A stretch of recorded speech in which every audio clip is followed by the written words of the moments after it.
Morning, guys.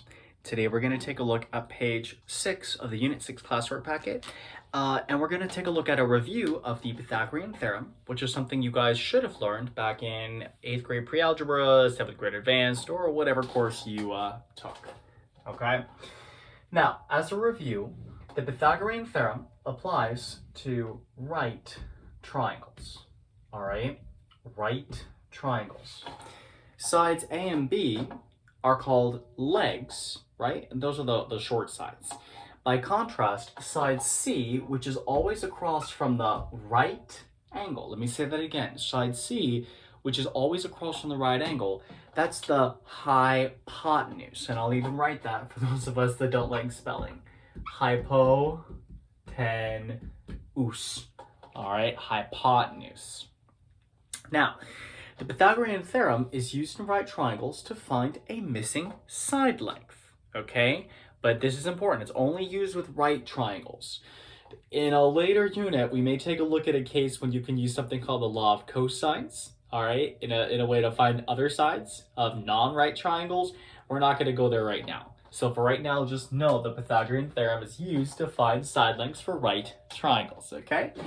And the most famous geometry formula ever, apart from maybe the area of a triangle, the Pythagorean theorem is given by a squared plus b squared equals c squared, okay? Now, the problems are actually pretty easy. The only difficulty some people have is recognizing what they're given. When you get a Pythagorean theorem problem, the first thing you want to do is identify, do I have two legs or do I have a leg and a hypotenuse? Because that's going to determine where I plug in. Let's take a look at two examples together. Let's start off with example number 1. All right, a very good place to start.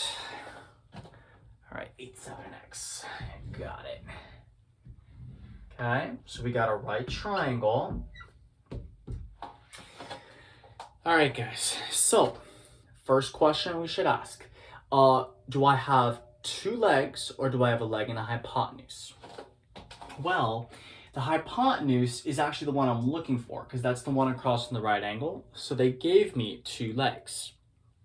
What that means is I'm going to plug the 8 and the 7 in for A and B. Let's take a look at how that works. So I'm going to write my original formula, a squared plus b squared equals c squared. Then I'm going to substitute in 8 and 7 for A and B respectively. I mean, I could have done 7 for A and 8 for B. It really doesn't matter, right? Just don't put it in for C. So I'm going to get 64 plus 49 equals c squared. And I think that's going to give me 113 equals c squared. How do I undo a square? Take the square root. Yeah, I'm not sure, but I think that 113 is actually a prime number, so I don't think that it can be simplified, all right? But at any rate, this particular problem asked me to round to the nearest tenth, so here's what I'm going to do with my handy-dandy calculator, right? I'm going to put in 113, 1, 1, 3, and then I'm going to hit the square root key. And what I get is 10.6. All right, around 10.6. And let's think about if that makes sense.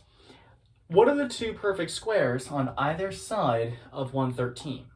Well, I know that there's 10 squared, which is 100, and 11 squared, which is 121. So it would make sense then that the square root of 113 would lie somewhere between 10 and 11, right? Let's take a look at one more example just to make sure. And that's going to be example number 3 on the same page. Let's take a look. All right.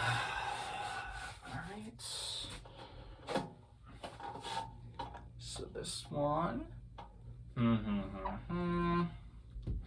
So they have a rotated triangle a little bit. That's okay. 6, 13, and x. All right, so we start these problems off by asking ourselves the same question that we did before. Am I given two legs or have I been given a leg and a hypotenuse? In this particular case, guess what? I've actually been given the hypotenuse. And the reason I know that is because it's across from the right angle. The right angle opens up to it. So what that means then is I'm going to have to plug this in for either A or B, but this has to be plugged in for C. Let's take a look at how this works. I'm going to write out the Pythagorean Theorem first. A squared plus B squared equals C squared.